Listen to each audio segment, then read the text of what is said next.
창세기 10장은 노아의 아들들, 그러니까 셈과 함과 야벳의 족보가 기록이 되어 있습니다. 1절을 보면요, 노아의 아들 셈과 함과 야벳의 족보는 이러하니라. 홍수 후에 그들이 아들을 낳았으니 라고 말씀하고 있습니다. 그런데 이 본문에 기록된 노아의 아들들의 족보는 첫째, 둘째, 셋째, 그러니까 셈과 함과 야벳의 순서대로 기록이 되어 있지 않고 막내인 야벳의 족보부터 먼저 기록이 되어 있습니다. 히브리 방식대로라면 이 장자인 셈이 가장 먼저 기록이 되어야 하는데요. 이 장자인 셈을 가장 나중에 이렇게 기록한 것은 더욱더 셈의 족보를 강조하기 위해서 그런 방식을 취한 것입니다. 그런데 여러분 어떻습니까? 제가 오늘 21절부터 32절까지만 읽었지만 21절부터 30절까지만 해도 엄청나게 많은 이름들이 나오죠. 사실 창세기 10장 전체에는 70명이 넘는 이름들이 쭈루룩 기록이 되어 있습니다. 아마 대부분의 성도님들은 이렇게 단순히 이름만 이렇게 기록되어 있는 창세기 10장을 그냥 쉽게 건너뛰고 대충 한번 눈으로 읽고 넘어가는 경우도 있으실 거예요. 그러나 이 노아의 아들들의 족보에 대한 기록은 우리에게 중요한 메시지를 전해주고 있습니다. 특별히 우리가 창세기 5장 아담의 족보에 대한 이야기를 나누면서 이 족보라고 하는 건 단순히 이름의 나열이 아니고 사람이 살아가면서 선택하고 결정하고 행동했던 것들이 그 이후에 어떤 영향을 끼치고 어떤 결과를 가져올 것인가에 대한 이야기라고 말씀을 드렸습니다. 그러므로 오늘 이 노아의 아들들의 족보 또한 셈과 함과 야벳의 선택과 결정과 행동이 그 후손들에게 어떤 영향을 끼쳤는지를 고스란히 본문에 기록해 주고 있습니다. 또한 하나님의 말씀이 얼마나 정확하게 역사 속에서 이루어지고 있는지를 보여주고 있는 말씀입니다. 먼저 2절부터 5절은 막내 아들인 야벳의 족보가 제일 먼저 나옵니다. 2절만 보겠습니다. 야벳의 아들은 고멜과 마곡과 마대와 야완과 두발과 메섹과 디라스요. 이 야벳은요, 주로 유럽 대륙을 중심으로 한 백인들의 선조가 됩니다. 여러분, 유럽은요, 먼저 이 야벳은 창세기 9장 27절에 보면 창대하게 되는 복을 하나님께 받습니다. 그러니까 이 유럽이라고 하는 곳은 인구나 그 땅 크기에 비하면 아시아에 비해 훨씬 규모가 적습니다. 물론 이 시베리아, 지금 러시아가 차지하고 있는 시베리아를 제외하고 이 예외로 두고 하는 말입니다. 그런데 이 창세기가 기록되던 당시, 지금으로부터 약 3,400여 년 전에 유럽은 국가도 제대로 형성되어 있지 않을 만큼의 굉장히 미개한 땅이었습니다. 그런데 인류 역사 속에 유럽 대륙이 차지하는 비중은 이루 말할 수 없이 큽니다. 또 5절을 보면 이들로부터 여러 나라 백성으로 나뉘어서 각기 언어와 종족과 나라대로 바닷가의 땅에 머물렀더라, 이렇게 말씀하고 있는데요. 여러분, 유럽 가운데 전 세계를 주름잡던 나라들이 많았습니다. 그리스, 또 그리스는 모든 인문학과 사상의 발상지가 되었죠. 또 로마 제국, 무적함대 스페인 제국, 스페인과 거의 쌍두마차로 전 세계를, 아프리카를 정복했던 포르투갈, 또 전 세계의 가장 많은 식민지를 가지고 있어서 해가 지지 않는 나라로 불렸던 대영 제국, 또 여러분 그 무역하면 네덜란드. 그러니까 여러분, 이 모든 나라들이, 방금 소개해드렸던 나라들이 다 어디를 끼고 있죠? 바다를 끼고 있는 나라들입니다. 다 바다를 끼고 있어요. 여러분, 이 야벳이, 이 유럽 백인들의 선조가 되었던 야벳이 무엇을 잘했습니까? 형과 함께 아버지의 수치와 부끄러움을 보지 않았고 그 부끄러움과 수치를 덮어주었습니다. 그는 의로운 사람이었어요. 어쩌면 더 중요한 것은 의로운 형 셈을 도왔다는 것입니다. 야벳이 제일 막내인데요, 만약에 여러분 야벳이 둘째 형 함과 어울려 다녔다면 어땠을 것 같습니까? 여러분, 형제가 셋이면 좀 더 친한 형제들이 있고 덜 친한 형제가 있잖아요. 그렇게 됩니다. 만약에 이 막내 야벳이 첫째 형 셈과 안 친하고 둘째 형 함과 친했더라면 아마 둘째 형 따라서 아버지 방에 들어가서 아버지의 수치와 부끄러움을 다 보았을 것이고, 또 형 함을 따라서 큰형 셈에게 가서 아버지의 흉을 함께 보았을 거예요. 여러분, 여기서 믿음의 사람들에게 필요한 삶의 태도를 이 야벳에게서 엿볼 수 있습니다. 여러분, 의로운 사람은 의로운 사람과 교제하면서 사셔야 합니다. 그리고 의로운 사람을 도우실 수 있으셔야 돼요. 의로운 사람의 동역자가 되셔야 한다는 겁니다. 여러분, 우리는 의로운 사람이 되어야 합니다. 아니, 이미 우리는 의로운 사람이에요. 왜 그렇습니까? 하나님이 나의 아버지가 되시기 때문입니다. 예수 그리스도로 말미암아 우리의 모든 죄가 사함 받았고 하나님의 자녀가 되었기 때문이죠. 하나님과의 바른 관계 가운데 있는 사람이 의로운 사람입니다. 그러나 거기에서 멈추면 안 되고 더 나아가서 의로운 사람과 교제해야 한다는 거예요. 히브리서 10장 24절 25절에 보면 서로 돌아보아 사랑과 선행을 격려하며, 의로운 사람과 교제한다는 건 뭐죠? 사랑과 선행을 격려하면서 사는 거예요. 의로운 행위를 서로 격려하면서 사는 겁니다. 모이기를 패하는 어떤 사람들의 습관과 같이 하지 말고 오직 권하여 그날이 가까움을 볼수록 더욱 그리하자. 우리 주님 다시 오실 날이 가까워오는 것을 보면 볼수록 의로운 사람들은 더욱더 의로운 사람들과 교제하며 사랑과 선행을 격려하면서 살아야 한다는 거예요. 아멘이십니까? 여러분, 의로운 사람과 교제하십시오. 의로운 사람에게 동역하십시오. 여리고성 기생 라합은 들려오는 하나님 이야기를 듣게 됩니다. 그리고 하나님을, 이스라엘 백성을 한 번도 본 적도 없지만 들려오는 소식에 하나님을 경외하는 사람, 의인이 됩니다. 그런데 그것으로 그치지 않았어요. 이스라엘 백성들이 여리고성을 정탐하기 위해서 정탐꾼을 보냈을 때 그는 의로운 하나님의 백성들을 도와줍니다. 그 결과가 뭡니까? 그 천하디 천한 여리고성의 기생 라합은 예수님의 족보에 들어갑니다. 예수님의 혈연 조상이 돼요. 이제 6절부터 20절은 가장 방대한 절에 걸쳐서 노아의 둘째 아들 함의 족보가 나옵니다. 6절과 8절 9절을 보겠습니다. 함의 아들은 구스와 미스라임과 풋과 가나안이요. 가나안은 넷째 아들이죠. 근데 이 첫째 아들 구스가 8절을 보면 니므롯을 낳았으니 그는 세상의 첫 용사라. 그가 여호와 앞에서 용감한 사냥꾼이 되었으므로 속담에 이르기를 아무는 여호와 앞에 니므롯같이 용감한 사냥꾼이로다 하더라. 이 함의 족보에는 특이한 인물이 등장을 합니다. 바로 함의 첫째 아들 구스가 니므롯을 낳았는데 그가 세상의 첫 번째 용사였다는 겁니다. 여기서 첫 번째라는 말은 홍수 심판 이후에 첫 번째라는 말입니다. 그런데 그가 여호와 앞에서 용감한 사냥꾼이 되었대요.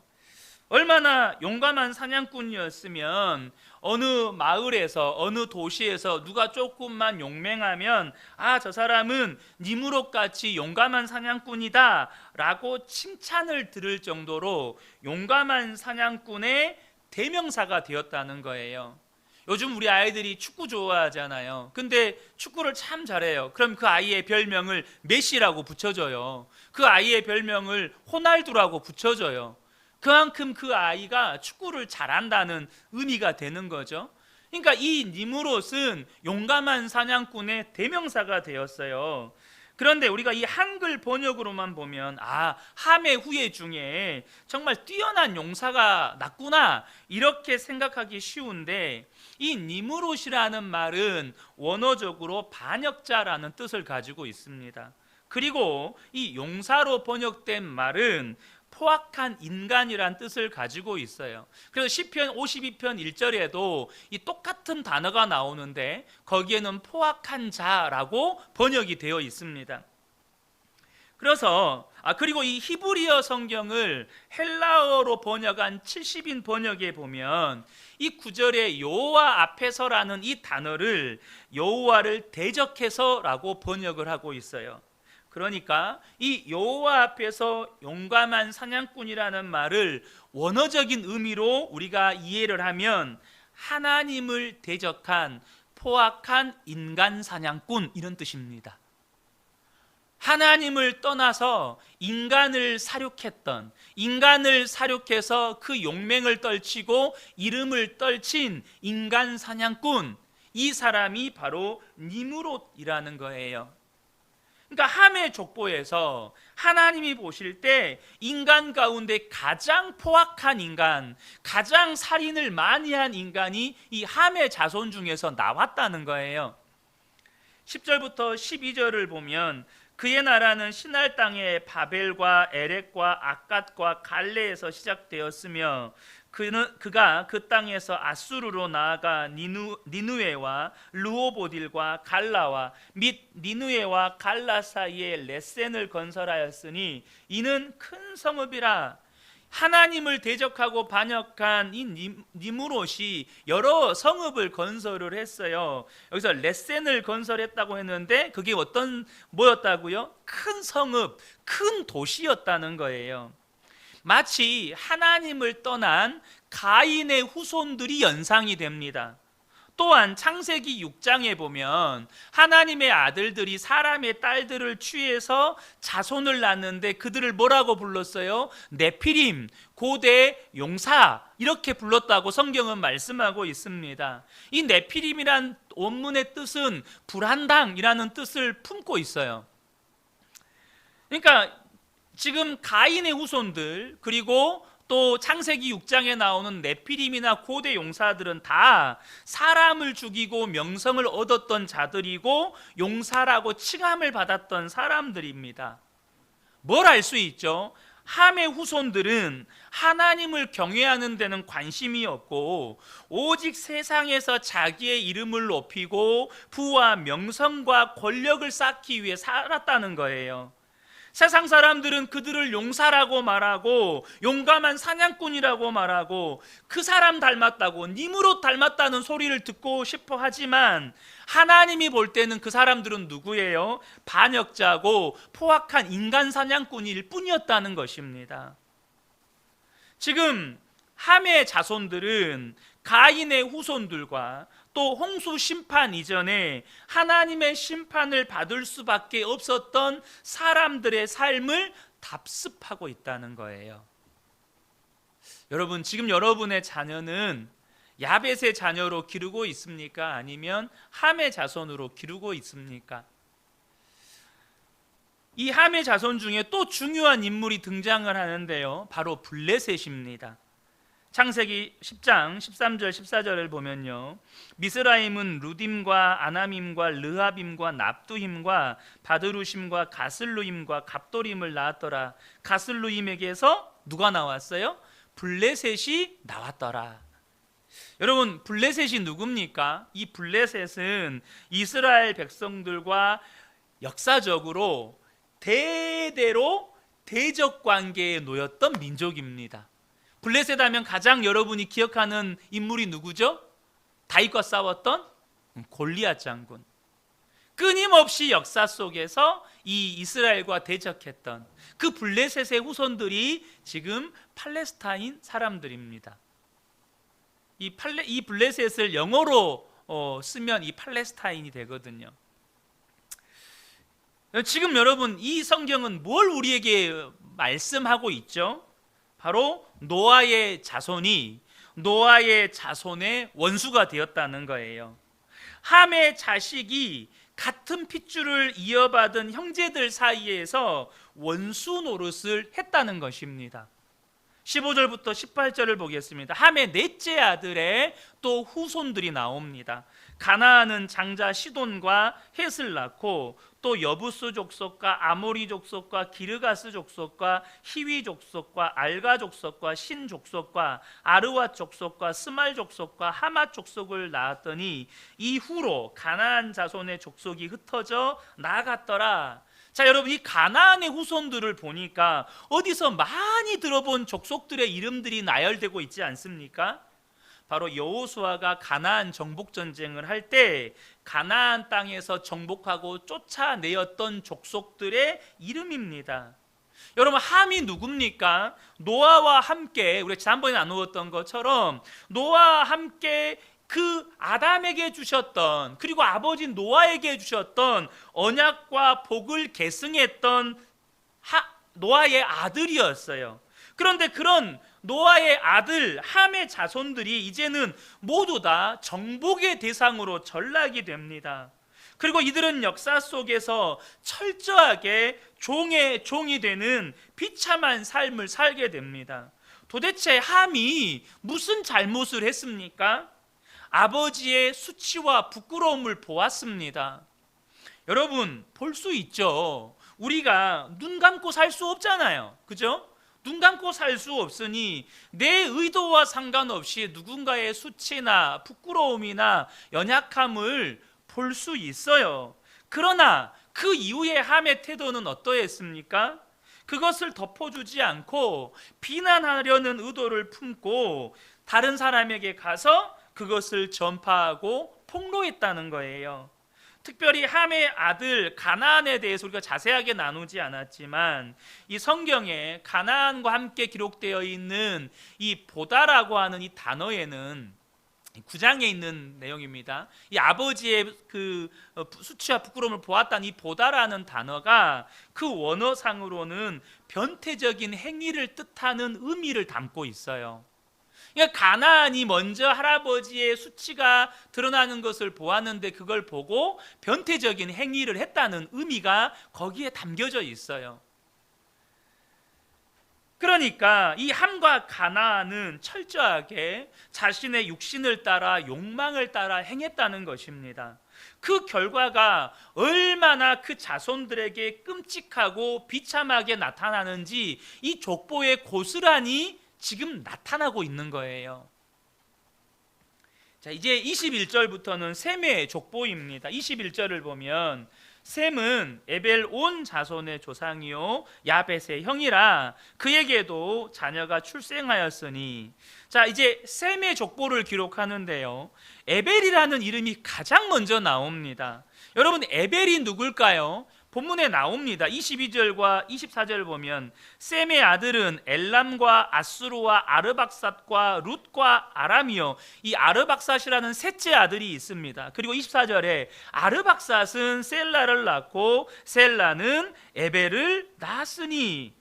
그러니까 셈은 이 에벨은 셈의 셋째 아들인 아르박삿의 둘째 아들이에요. 뭐 복잡하게 생각할 거 없어요. 그냥 단지 셈의 손자가 되는 겁니다. 그러나 여러분, 히브리 전통은 장자를 중요시해요. 셋째 아들의 둘째 아들이니 사실 장자의 계보를 읽고 있지 않기 때문에 셈에게 있어서 그렇게 중요한 손자가 아니에요, 에벨은 사실. 그런데 이 에벨을 셈의 족보를 기록하면서 가장 먼저 기록하고 있어요. 그 이유가 뭘까요? 16절 17절 그리고 26절, 창세기 11장입니다. 그 이유가 창세기 11장에 나와요.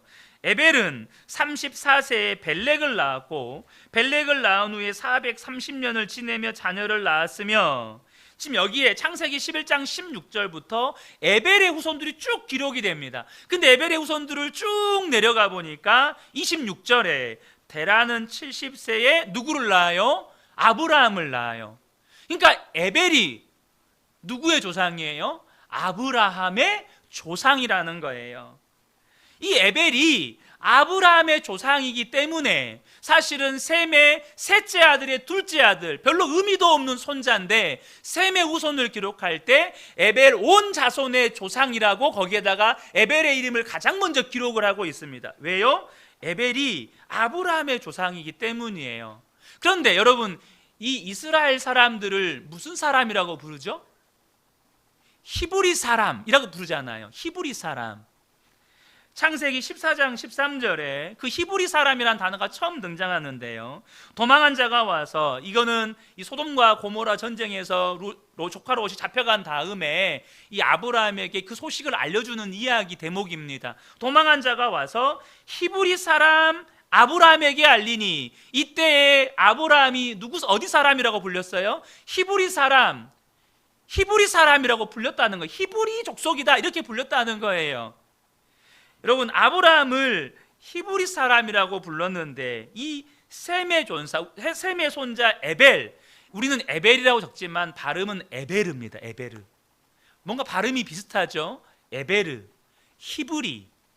그러니까 바로 이 에벨은 히브리 민족의 조상이라는 뜻입니다. 하나님의 역사는 이 히브리 민족을 중심으로 이루어져요. 여러분, 셈이 받은 복이 뭐죠? 창세기 9장에 셈의 하나님이 되는 복이었습니다. 그런데 하나님께서 이 셈의 계보를 통해서 역사하시겠다는 거예요. 그리고 그 셈의 계보 중에서 하나님이 역사하셨던 선민이 된 히브리 민족의 조상이 바로 이 에벨이라는 것입니다. 그래서 이 셈의 하나님이 되셨다는 말씀이 이루어졌다는 것을 보여주기 위해서 성경 기자는 별로 의미 없는 손자인 에벨 온 자손의 조상이라고 셈의 족보에 가장 처음에 이 에벨이라는 이름을 등장시키는 겁니다. 그런데 성경은 이 에벨에 대해서 또 하나의 사건을 기록합니다. 25절입니다. 에벨은 두 아들을 낳고 하나의 이름은 벨렉이라였으니 그때에 세상이 나뉘었으며 벨렉의 아우의 이름은 욕단이며. 자, 에벨이 두 아들을 낳았어요. 벨렉과 욕단. 여러분, 벨렉과 욕단이라는 이름을 기억해 두세요. 근데 그때 무슨 일이 일어났어요? 세상이 나뉘어졌다는 거예요. 바로 이 사건은 어떤 사건을 말하는 거죠? 창세기 11장에 인간이 교만하여 바벨탑을 짓다가 하나님이 언어를 흩어버리십니다. 언어를 혼잡하게 하세요. 그리고 그것으로 말미암아 민족이 언어대로 흩어져 버리죠.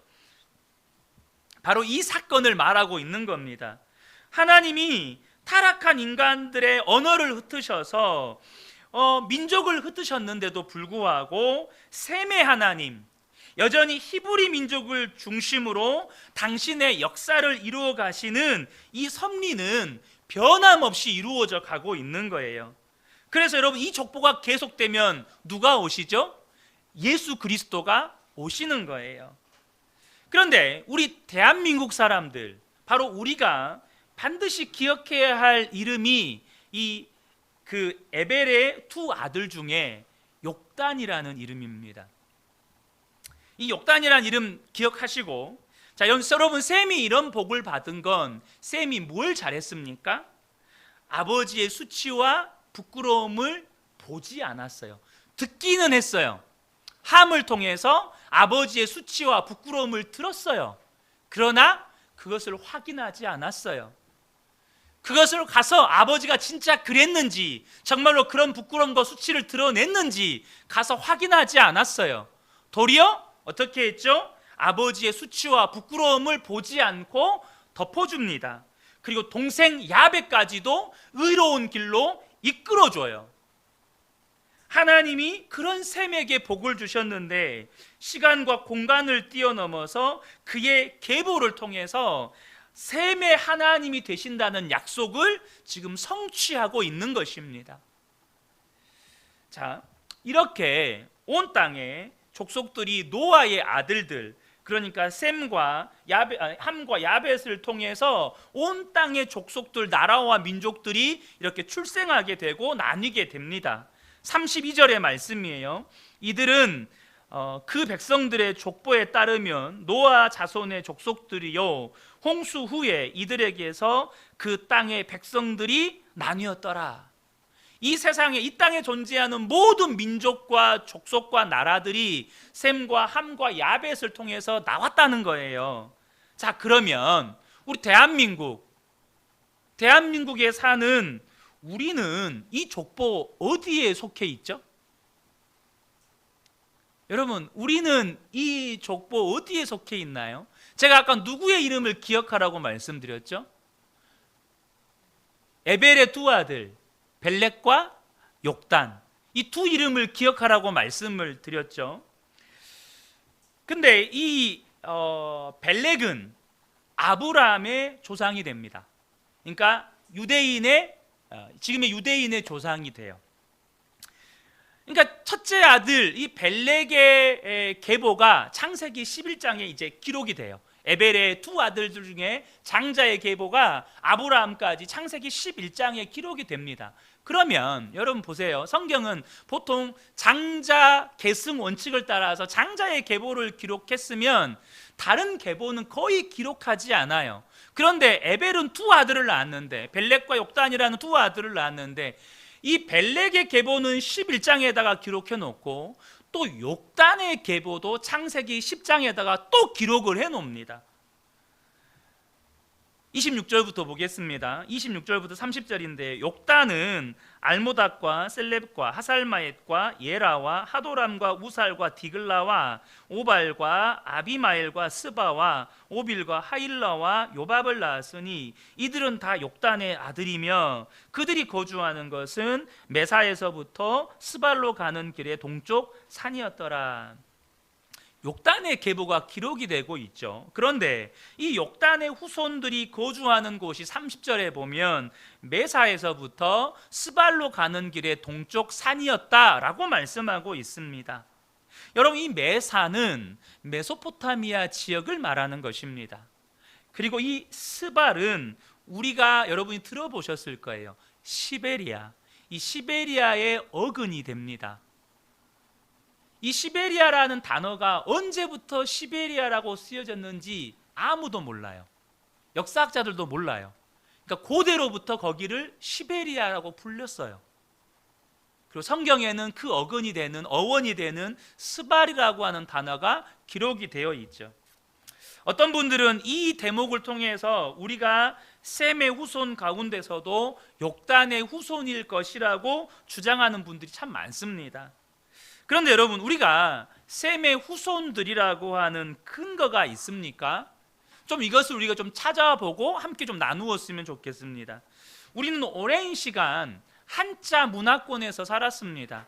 물론 우리는요, 한자와가 그 언어의 계통이 달라요. 우리는 우랄 알타이어 계통입니다. 아시죠? 다 이건 알타이어 계통. 그래서 우리는 사실 그 터키 사람들과 어순이 같아요. 우랄 알타이어 계통의 사람들은.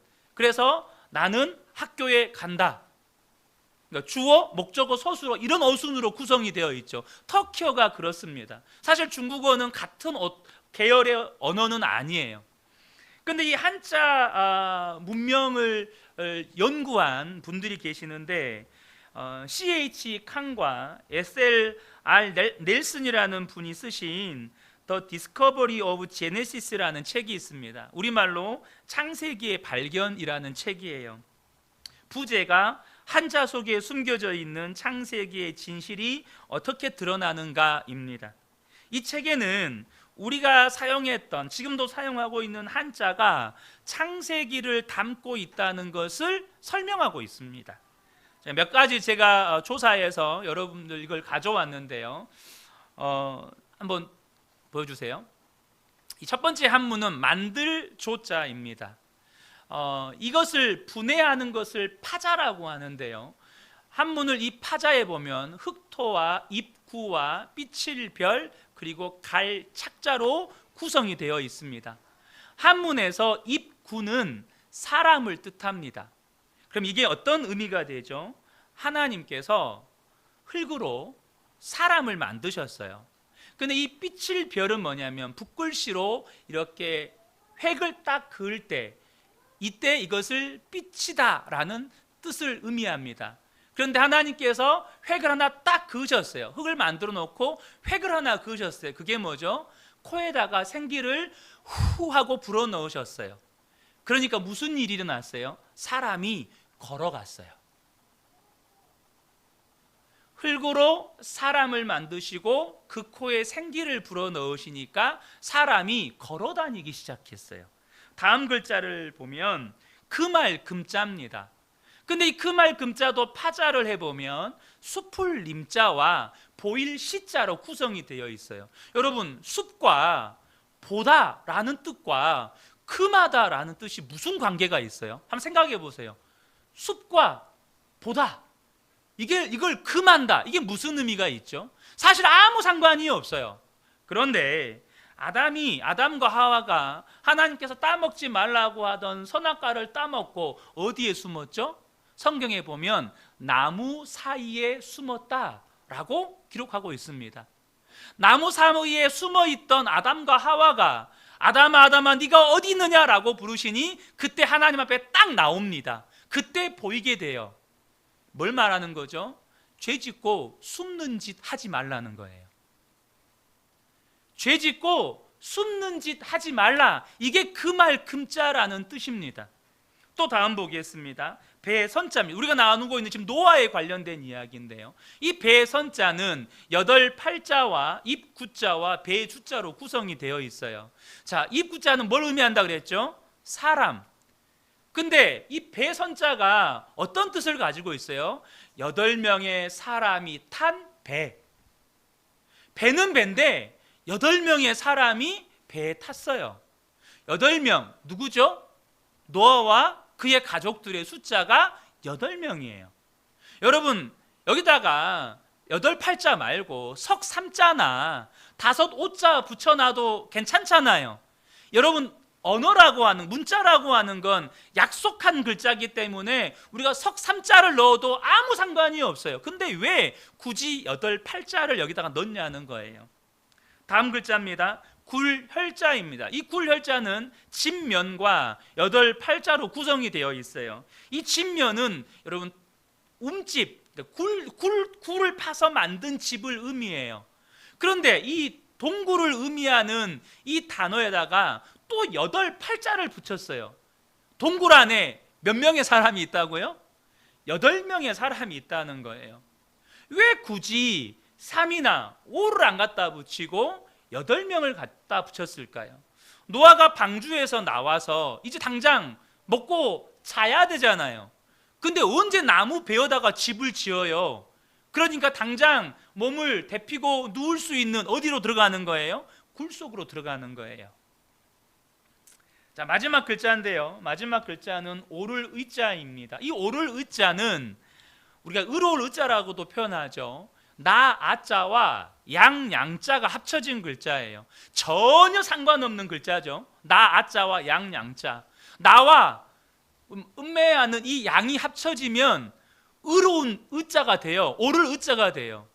도대체 내가 양이 되는 게 의로움과 무슨 상관이 있어요? 내가 양 되는 게 의로움과 무슨 상관이 있죠? 뭐가 의라는 거예요? 하나님 앞에서 내가 양이 될 때 그게 의로운 사람이라는 거예요. 하나님 그분이 나의 목자가 되고 나는 그분의 인도하심을 따라가는 양이 될 때만이 비로소 의로운 사람이 된다는 뜻입니다. 다 소개할 수가 없어서 이 한 5글자 정도만 제가 가져왔습니다. 여러분, 한자는 역사적으로 은나라 이전의 갑골 문자를 기원으로 봅니다. 은나라는 지금부터 3760년 전에 세워졌다고 해요.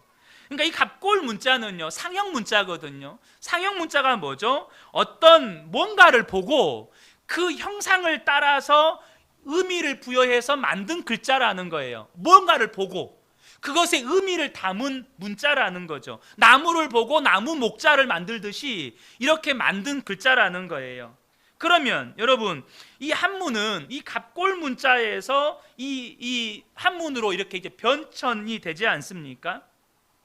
왜 그 많고 많은 글자 의미 중에 배 안에 8사람을 탄 것을 배라는 뜻으로 만들었을까요? 왜 동굴 안에 8사람이 있다고 했을까요?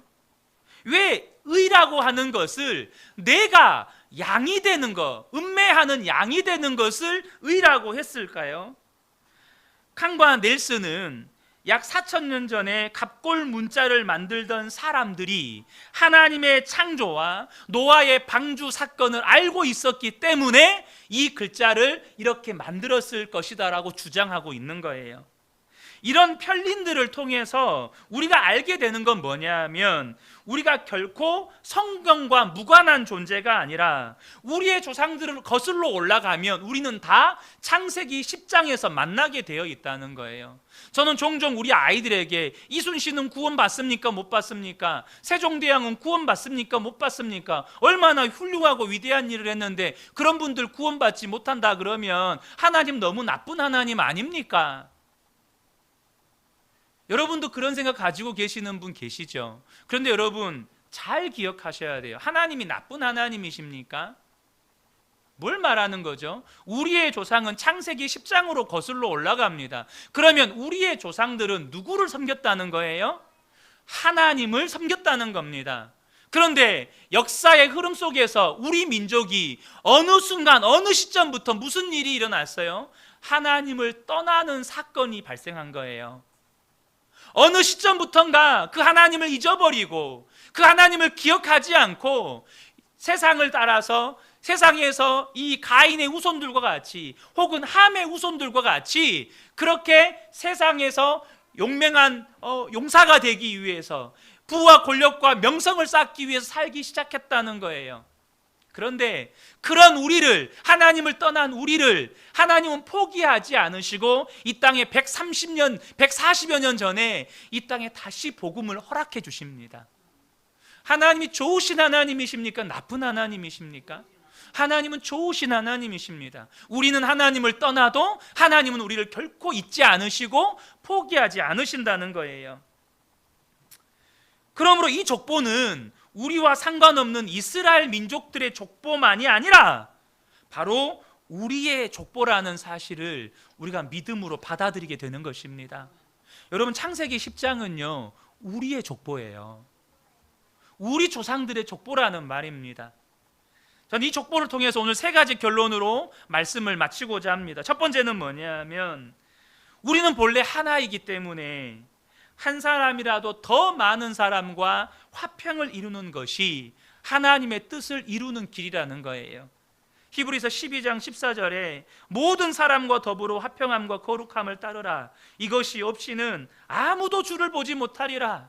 우린 단순히 이 말씀을 신약 성경 안에서 예수 그리스도의 보혈 안에서 우리는 한 형제고 한 가족이니까 화평함과 거룩함을 따라야 된다 이렇게만 보시면 안 돼요. 우리는 이 말씀을 볼 때 구약으로 거슬러 올라가야 돼요. 우리는 처음부터 하나였어요. 우리는 처음부터 한 조상 안에서 우리는 갈라진 사람들이에요. 우리가 모든 사람과 더불어 화평을 이루는 것은 하나님을 기쁘시게 하는 일이라는 것입니다. 두 번째는 뭐냐면 우리 자녀들이 그리스도 안에서 서로 사랑하는 법을 훈련하고 생활하도록 인도하는 것, 그것이 이 땅의 것, 세상의 것을 주는 것보다 중요하다는 거예요. 오늘 본문을 보면 노아의 자손의 원수는 노아의 자손이었어요. 여러분 오늘날 우리 부모들이 우리 자녀들에게 좋은 학력의 옷을 입히고 보다 많은 것을 남겨주고 세상에서 성공시키기 위해서 얼마나 애를 씁니까? 그런데 여러분 그 자식들이 그 자식의 자식들이 서로 원수가 되지 않게 하기 위해서 우리는 어떤 수고를 하고 있나요?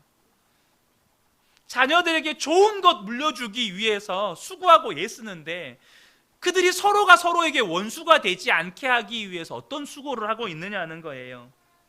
당장 내가 원수로 생각하는 어떤 사람이 100년만 올라가면 혹은 200년만 올라가면 한 할아버지 밑에서 나온 자손입니다. 내 자손들이 100년, 200년이 지나가지고 서로 원수가 될 수 있다는 거예요. 그러므로 우리가 살아생전에 자녀들과 함께 그리스도 안에서 서로 사랑하도록 또 그것이 삶이 되도록 훈련하고 우리 부모들이 삶으로 자녀들에게 보여주는 것이 중요하다는 겁니다. 세 번째는요, 그리스도 안에서 이 믿음의 삶을 살아간다고 하는 건 결국 믿음의 족보를 이루어가는 것입니다. 나 혼자 잘 믿고 끝나는 게 아니에요.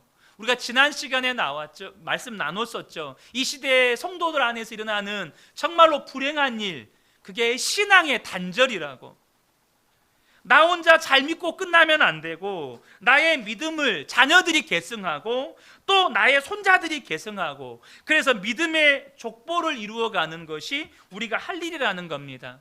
물론 이것은 내 노력으로 되는 게 아니에요. 오직 그리스도 안에서만 가능합니다. 마태복음 1장에 보면 예수님의 족보가 기록이 돼요. 그런데 그 예수님의 족보에 기록된 사람들을 보면 도저히 그 족보에 기록되지 못할 사람들이 많아요. 기생도 있고 시아버지와 간음한 며느리도 있고 별의별 사람들 많습니다. 남편이 있는데 다른 남자와 간음해서 자녀를 낳은 여인도 있고 많아요. 도대체 실수 많고 연약함 투성이인 사람들이 이 예수님의 족보 안에 들어가 있어요. 무슨 말입니까? 예수 그리스도 안에서는 그게 가능하다는 거예요. 예수 그리스도의 계보라, 이게 무슨 말이죠? 예수 그리스도 그 한 분으로 말미암아서 그 모든 허물과 부끄러움과 수치가 덮어졌다는 거예요. 예수 그리스도 그분이면 가능해요. 그러므로 저와 여러분이 우리가 실수하지 않고 넘어지지 않으면 믿음의 족보가 이루어진다는 뜻이 아닙니다. 오늘 하루 예수님 안에서 예수님 바라보고, 실수하고 넘어지더라도 또 예수님 바라보고, 그 예수님 의식하고 예수님과 동행하는 삶, 그 삶이 자녀들에게 고스란히 영향력으로 흘러갈 때 그것이 자녀들의 유산이 되는 것이고, 그것이 믿음의 족보가 완성되어져 가는 거예요. 믿음의 족보가 이루어져 가는 것입니다. 여러분, 여러분의 믿음이 여러분 당대로 끝나지 않게 되기를 축복합니다. 여러분의 믿음이 여러분 믿음의 족보로 이루어져 가게 되기를 축복합니다. 이 은혜가 예수 그리스도 안에서 온전히 이루어지게 되시기를 예수님의 이름으로 축복합니다. 아멘.